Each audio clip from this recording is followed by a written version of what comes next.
Around the Džezva is presented by the Bosnian American Institute. BAI's mission is to preserve Bosnia's sovereignty through education and the empowerment of our Bosnian American community. Read more at bhus.org.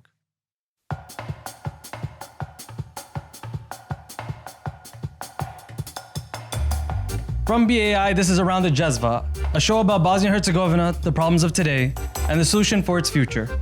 I'm your host, Adam Mirza. Today's show answers the question, what role does the diaspora play in Bosnia's future? I'm joined today by Irhad Shehovic, Amer Amovic, and Nizamo Juderia.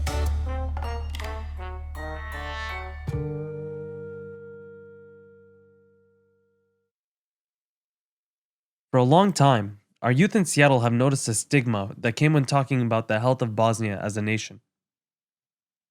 We felt that our discussions and inputs on certain situations went overlooked or felt deprived of action, meaning pretty much that we didn't know if what we were doing was actually impacting Bosnia in a positive way. To put it more abruptly, if one of us were to give a speech at our local cielo, would this be something that would impact Bosnia? If we hosted a Srebrenica commemoration event or a 5K to help raise awareness? Are we changing anything in Bosnia? And if so, how? To help us answer this, we have invited three spectacular guests from BAI's board.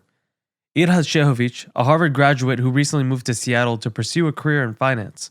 Amer Amovic, an undergrad at Arizona State, finishing up his degree in political science and data analytics. And Nizamo Juderia, a Seattle University grad who is now a legal admin assistant at Seattle U's School of Law. I was hoping we'd be able to break this down a little bit since it's a pretty heavy topic. I wanted to ask, why is it important for us to ask this question about what role we play, right?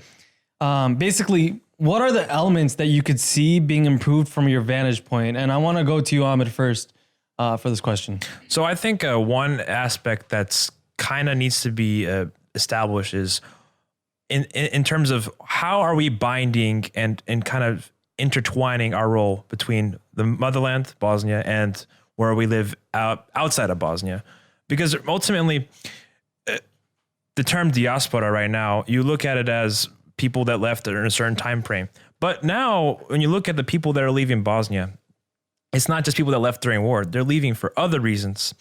And we have to establish the people that do leave, how can they, as a community, how can we join together and figure out a way to bring influence back to Bosnia, and what standards are we going to set there? Because I think that the current image of the diaspora of people living abroad isn't positive. I think that, especially the people who live in Bosnia, I think that they view us in a negative way. And I think personally, it's for our own blame in some ways. But we as the younger generation that are living abroad need to figure out a way to change that message and change that view of ourselves. Can you explain a little bit about what you mean of the people in the homeland viewing diaspora in a negative way? Yeah, I mean, the best example I think is, those Bosnians in Germany coming down to Bosnia during the summer with their BMWs, with rolling up with Rolex watches, seeming like they live this lavish lifestyle, outside of Bosnia. But in reality, they're probably, they're working a lot and they have, a good standard of living, but it's probably not that much that exaggerated. This gives a pretty good establishment as to what diaspora sees as the viewpoint of the homeland.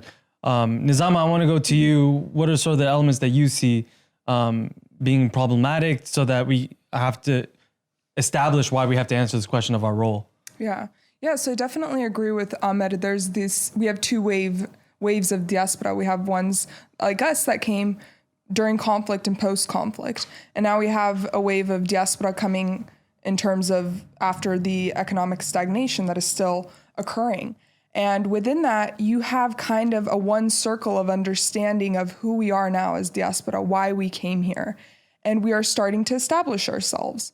Now that we have established ourselves, I think our parents' generations that came here 15, 20 years ago have done a great job of associating and communicating with one another so that we know, hey, these are the Bosnians in our community, no matter where we live. And I think our continuation, where does that go on from here? Do we have a script? Do we have a plan? And right now, I don't think we do. And like you said, we can give a speech at a CLO that can be impacted, given, you know, a handshake for and be applauded for. But is it something that's substantial and that's long-standing that will affect future generations? That's a really good point. Yeah. And within that, the viewpoint of us is, if we want to be looked at in a more positive light in Bosnia, how are we going to do that? Because it's our time to shine in terms of showing who we are and what we can do to positively impact Bosnia. They can only do so much. And it's our time to say, if we want to be a helping arm of Bosnia, if we want to be a supportive factor, doing so in an elaborate manner, in a selfish manner, is not going to be the key to that. All right. Yeah. Irad, anything to add?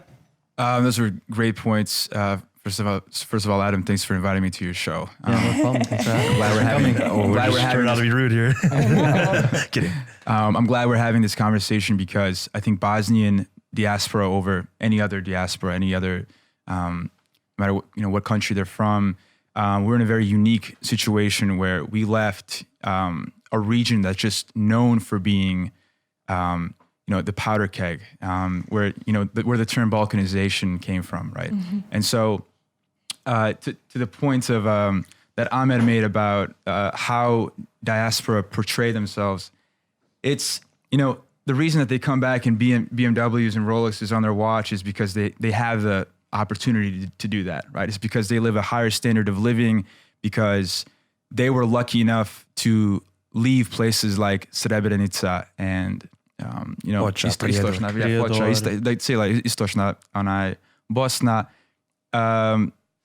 and leave with their lives and then establish a new life in a place where they can drive around in their BMW and enjoy the country that they live in and the welfare that comes with that, right? Mm-hmm. And so now the question is, it's been more than 20 years after the war.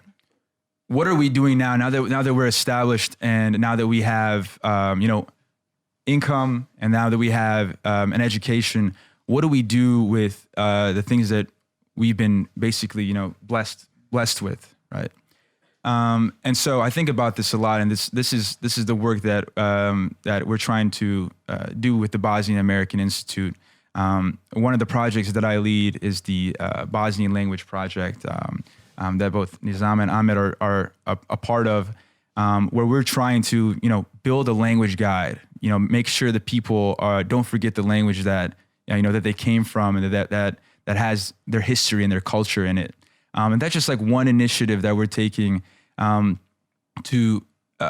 make sure that Bosnia is still making headlines, but not with bad news, but with growth and progress. Exactly. You don't want to hit up Google and see just pictures of war and conflict and ruins. Like, that's always, our country and our people can show so much more. Exactly. Like, for me, it's always been tough. Like, when people are like, where are you from? And I'm like, I'm from Bosnia. My dad's from Montenegro. And they're just like, oh, is that like in South America? Or like, oh, you guys went through that stuff, right? Or they even think Boston. They think Boston. Oh, Boston, right? No. So it's like, it's a random place. And I think it's because, they associate us so much with the war, because obviously that's the biggest part of our history. That's the reason that we came into the countries that we're in now, right? But I think our role as diaspora is to change that perception. And the way that we do that is by taking advantage of the benefits that we have by living. So we kind of jumped ahead a little bit here, jumping into that next question. But really, that's where I wanted to get the question. I saw the script. I knew we were going towards this. This is some foreshadowing. For sure. So actually, this is a great point to kind of ping off of. I was describing, the role he thinks for Bosnians should be of the diaspora to try to help the homeland. So let's take it back to you, Ahmed. Where do you think diaspora fits in Bosnia's identity and Bosnia's future? Well, there's a saying that you're the summation of the 5 people you hang out with the most. So in terms of where we can impact there, I think, there's so many different aspects of life in any country. And I think one that we can look at as a political aspect, correct? Like, And I think overall, you could see that in this year's presidential election, we had a candidate, Mirsad Hadjikadic, who himself left Bosnia before the war. The Bosnian elections? Yes. And he was initially he started off being he left Bosnia, I think, in the 80s, and he had a full ride to Harvard, fellow Harvard alumni, and Go Crimson. he ended up becoming a professor after he finished his doctorate and formed his own college at UNC. He decided to drop all that and go and return to Bosnia to make an impact because he saw that the situation in Bosnia, even 25 years later, almost 25 years since the end of the war, hasn't progressed enough. And he felt that ultimately he wanted to influence people over there and realized that you have to be the best version of yourself. That was the biggest motto in his campaign, to remove all the doubt that people have when they turn on the TVs over there of nothing can be fixed. Like, he wanted to remove that doubt, and he managed to spur a great campaign. Mm-hmm. He just recently started his own party, and of the people that a movement, I guess you could say, a movement. I mean, he doesn't want to make it just a party, but he wants his a different vision of it. Yeah, he wants to actually make some kind of umbrella of people that want to put Bosnia first. You have your identity: Bosniak, Serb, Hrvat, Italian, Albanac. They have all those identity. Bosanac, maybe you don't identify with any of those, but in the end, we're all Bosnians, and we need to put the country first and what's good for the interest of the country. Because I can tell you, everyone in Bosnia has the same goals and aspirations. They want a dignified life for their children and for themselves. People that want good for Bosnia. Yeah. Well, I think, that's true. I mean, there are people that are trying to influence over there and. But let's stick to the positives a little bit. But I'm trying to take positive. In his the platform he created, of the people that decided to sign up and become members, to the age of 30, so 18 to 30, it's about 35% that's 1 in every 3 people in his party are. So that's a young base. To 40 years old, it's about 57%. Mm-hmm. So that is a huge portion that he managed to attract. And that ultimately is going to be the base that's going to promote change. Exactly. And that's, we know like the population is aging, very quickly. The demographic situation is exactly right. And so to think that he pulled a Bernie Sanders, right? And basically, that's lasso this young population that's literally, the future of Bosnia is astounding to think. Especially from a guy who's, he has diaspora, right?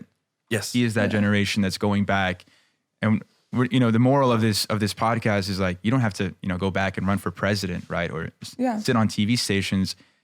You can make a fraction of the impact that Mirsad has made by contributing in other ways, right? Yeah. I mean, and also with regards to his result, he didn't win, but he almost got as many votes as Fahrudin Radonjic, a major. And nobody established expected that. No one expected that. Nobody. And we also realized that a lot of people wanted to vote for Mirsad, but they didn't because they were scared of Dragan Čović winning instead of Željko Komšić. So his base, it says 59,000, but that's not including the fact that a lot of people in Diaspora don't vote. And the fact that you have the Čović factor. And then also all the election irregularities that go on in Bosnia. It's so complex. That is another video for itself. Let's actually pause right there a little bit. You mentioned diaspora voting. I wanted to ask you guys, did you guys vote in the last Bosnian election, if you guys are comfortable with sharing? I'm an American citizen, so no. Yeah, I don't have my Bosnian citizenship yet, so no. Yeah, I wasn't able to update my citizenship in time. Yeah, I wasn't either. And I remember asking my parents about getting status to be able to vote. And apparently you have to go to like the Chicago. It's a complicated. It's very Even complicated. In Bosnia, I remember when my parents did it about 10 years ago, half of our trip was about 4 weeks. Half of that was going back and getting our papers, getting updated. So, it's just another example about things that Mirsad talked about, simple things that technology can change that we don't have in Bosnia that create these processes like voting in such a complicated manner. I think that really does open up a venue of saying, okay, this is how diaspora can influence change, being that the resources that we have, and I know some of you were talking about that earlier, this is what we can offer to the country. And that's actually a great thing that I wanted to mention, because there's another person that's also from the Diaspora, Edi Čustović. He lives in Australia, and he finished his degree at La Trobe University in electrical engineering, and he later became a professor there. And he, in December of 2015, started his own foundation. It's called BH Futures Foundation, and his objective is to help grant opportunities to youth in Bosnia in terms of education and technology. So, he's been trying to get people to go to other places and other countries, and having them get that education with the hope that they'll help spur a change when they return to Bosnia. So, and I think with that factor, a common misconception, I think, from people that are just kind of looking at Bosnia on a plain surface, they think, oh, their education system it's better if they went to school somewhere else. They don't understand how intelligent our youth is there. No. The school is amazing. I would even say in some instances it's better. Yes, the systems there, especially with private schooling, can be very, very controversial, but he is understanding them going outside of Bosnia and seeing how the world functions in certain manners, especially when it comes to morality, something that they're not necessarily used to. And having that dream and having it come true is something that I think is the biggest takeaway. Because when I was studying abroad in Bosnia last almost 2 years now,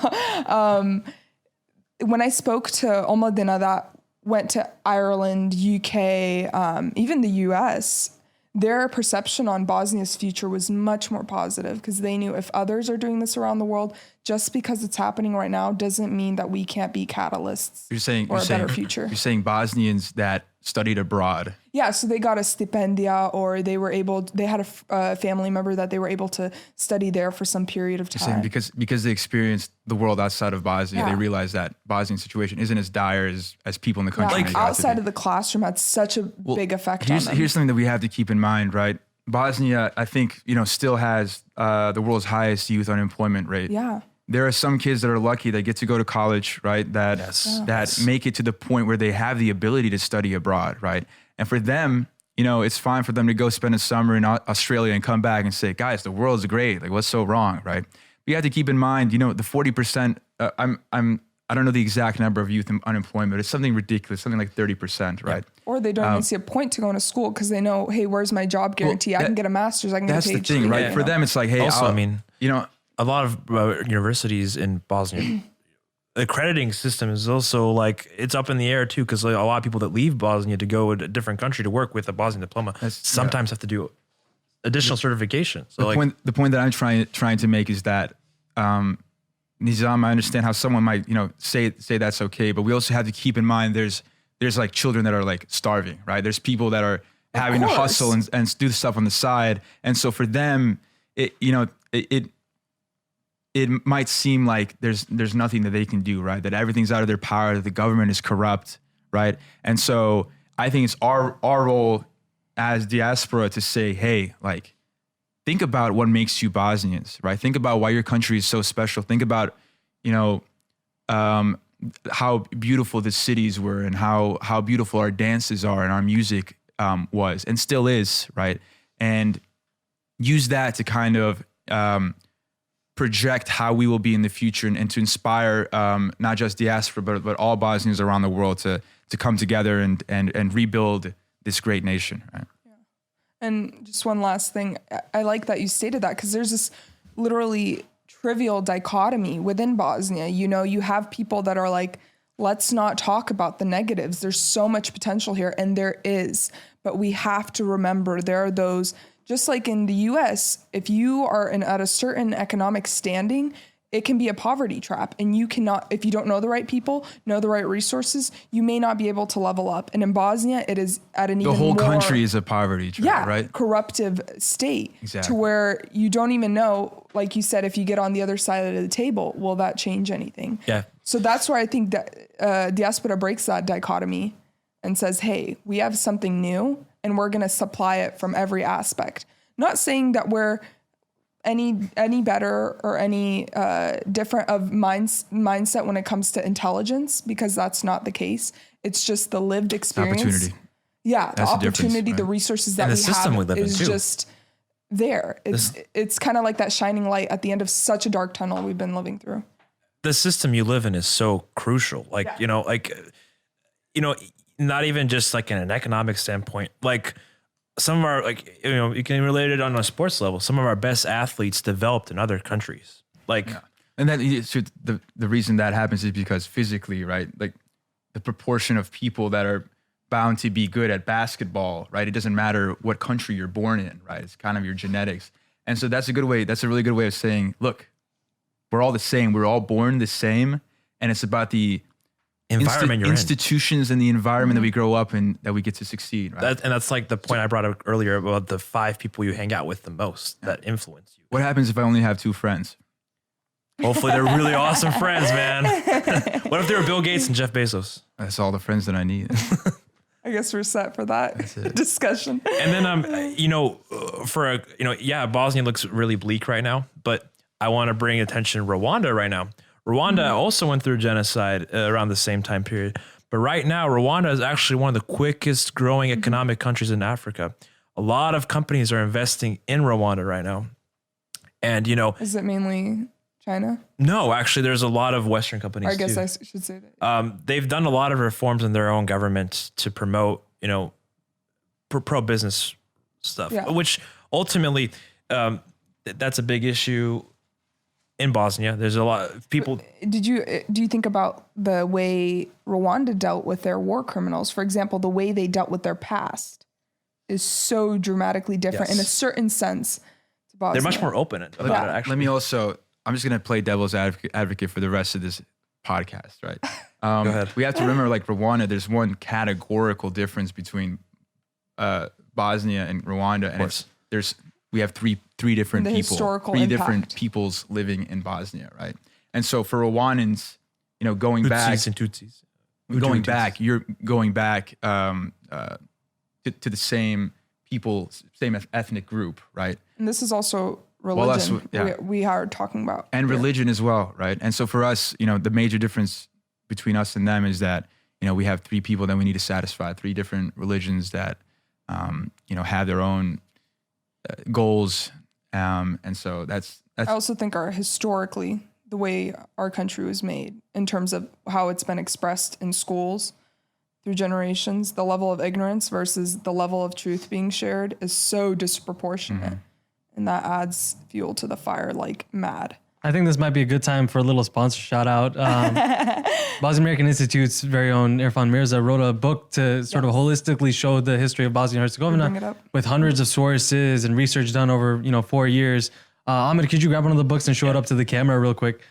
This book is a great read. And it's like Nizama said, there's been resources that have been given out that haven't been really, historically accurate, which this covers and analyzes and really dives down into to show the true nature of Bosnian people going past, through the beginnings of times, thousands of years ago, right? And for the people that are listening to the podcast, the name of the book is The History of Bosnia and Herzegovina, and that's by Irfan Mirza, who Anyway, just so happens let's- to be the dad of our host here. And this is definitely something you're going to have to read with an open mind. There's some things in there that might challenge a lot of people's understanding of Bosnia right now. And It's well cited.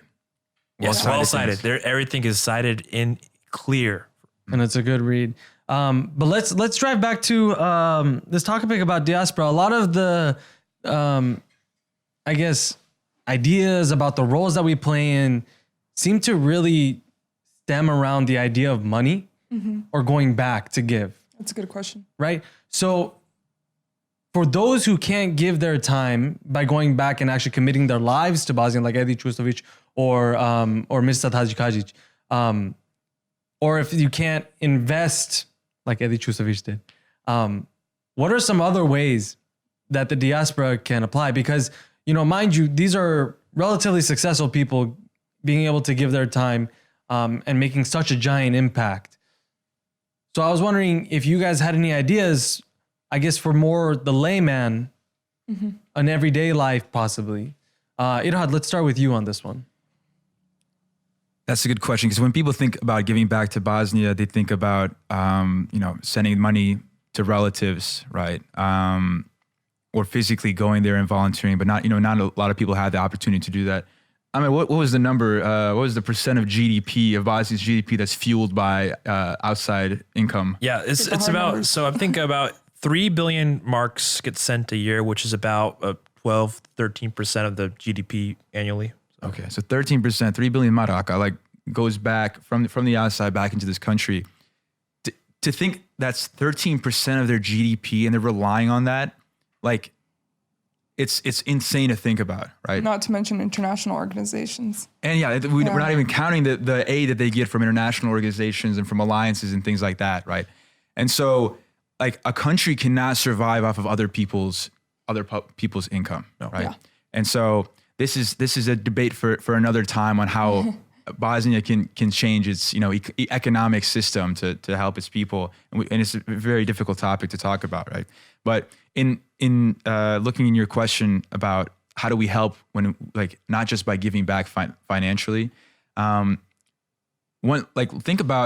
sit and think about why, what kind of advantages do we have from being diaspora, right? I'll name you a disadvantage. We're not there physically right now. We don't know what it's like to be a Bosnian living in Tuzla or Mostar. Stolac. Right? We don't know what it's like to be a youth there. We don't know what the opportunities are like. We can hear stories about people, because they're like, I don't want to go to college because I won't get a job and blah, blah, blah, right? So that's our biggest disadvantage, is that we're not there, but we still want to help, right? Now think about our advantages, right? We all, graduated or are attending, great schools where we got majors that are beneficial to people around the world, right? We have the ability to take on projects, right? We're not working 24/7 to feed families, because of the situations, because of the state that we're in, right? Because of the situation that we've been blessed with, right? So I think the best way that we can help give back is to find organizations like the Bosnian American Institute, or your local mosque, or wherever you can find a group of like-minded Bosnians that are willing to help out, and try to think, what are skills that we have that we can bring together and provide some kind of benefit to Bosnia and bring it back to what it once was. Make Bosnia great again, right? And there are plenty of institutes that do this, right? So BAI is one of them. We All have across the world. we do. We have I can't think of them on top of my head. I just mentioned Eddie's event. And then there's Washington DC, Ayla Delkic. Yes, the advising community. ACBH, ACBIH. And they definitely need more support. That's for sure. Financially, DC is the forefront for us right now. There are a lot of people out that are not wishing well for Bosnia, that are lobbying in Washington, D.C. Their job is to...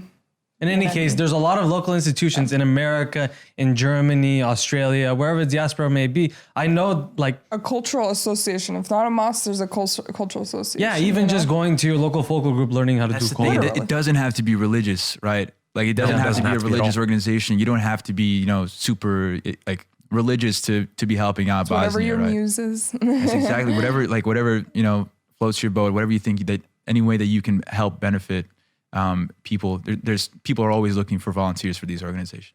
And we got to also change the framework and not make it so negative. Yeah. Because I feel like anytime people talk about Bosnia, it's really negative. But we need to change that framework and try to... Or Bosnia always looks like the victim in a sense. Exactly. Yeah. We need to get out of that victim mentality. Mm-hmm. We have to, first of all, be the best versions of ourselves in whatever we do, and try to frame it in a positive way. Like there's potential to change things, and we have to believe that we can do it in order to see that change. Yeah. And I think the best thing we can do for people that are not living there is to operate the best among ourselves. So our communities should be very strong and together here. Like we shouldn't deal with this divide that I think we're experiencing at the moment. Like we should be much more joint together. And if we set that example, Like we have to be people of our own word to expect that to happen in Bosnia, as well. Yeah. Sort of lead by example and hope for Exactly. people to follow. And that's what I hope that us as the younger generation can do, because ultimately we're going to be the people that see if Bosnia changes as a country. Yeah. You know, like I love my parents, but I don't think their generation is going to be able to see this change. I think our generation is going to be the generation that's going to spur most of this. Especially since what they've been through has been so horrific. Their generation did enough for us, right? They put us- they We're really at did. a in comfortable position. distance where we can understand and educate what has happened and be mindful of what's happened. But we can be direct and take action towards it. So let's actually go back a little bit. Yeah. I want to talk about sort of playing the devil's advocate. What would you guys say to the negatives of this? Say like someone joins a folklore group, they don't think they're actually improving Bosnia, or if they're joining BAI or if they're joining any organization, they feel like they're not actually making a contribution. How would you explain to someone that what they're doing is actually important? Yeah. That them finishing college with honors actually puts Bosnia in a better positive spotlight, right? If you really think that you doing folklore is not benefiting Bosnia, you're completely wrong, right? Doing that is specifically preserving our culture, preserving our identity, and making Bosnia what it is. You know, giving it its identity, right? And so you might not think it's a big deal, but going every Sunday and practicing folklore, or going and volunteering for the soccer tournament at your mosque or something like that, that is in essence the same thing that we do here at the Bosnian American Doesn't have to be Institute. some fancy executive role. in order Literally, to like you feel don't that. have to freaking rewrite the Dayton Accords, right? But No, there's people that are specialized in that. Yeah, and there's people who are probably trying to attempt it, right? Yeah. But there's other institutions that you can just apply to yourself and help. Sorry, Nizam. No, you're okay. Go ahead. I think 3 things that Diaspora is lacking within that is A, education, B, effort, and C, time. When it comes to education, I don't mean our formal education that we're receiving. What time are you taking out of your day to learn about Bosnia's history, to learn about Bosnia's culture, to read a book strictly in Bosnian in order to improve your language? And like lastly, it had said, knowing more about your culture. In order to help Bosnia, and like you said, you're not able to go there and directly impact it, having knowledge of your heritage is so immensely powerful because like we were talking about, you know, people come up to you and say, oh, where's Bosnia? Well, hey, let me tell you about Bosnia because I know, hey, a whole heck ton about it. So within that, being involved in organizations, yes, at times it may be hard. You might have different visions. You might have different roles that you'd want to achieve. But in my own life, I've been made fun of. I've received a lot of flack for what I'm doing because it seems pointless to a certain extent. But the thing is, it's all about the process. You know, the finish line will show for itself. But your effort and your time that you're taking out to Bosnia, all of that will pay off sooner or later. Because you know yourself that you're not only benefiting yourself, but you're going to benefit others around you when you're talking about it. Your children that you have someday are going to have better awareness. So right now, that sense of, and I think it goes for all of us millennials, we want things and we want them now. And Bosnia is a great example of that's not how it works. But I think if we're not able to be there, at least when you go there, not being able to be in a completely active role, educating yourself and knowing what your audience is, knowing what your topic is, knowing where you're from, having a sense of identity is the most powerful thing you can have.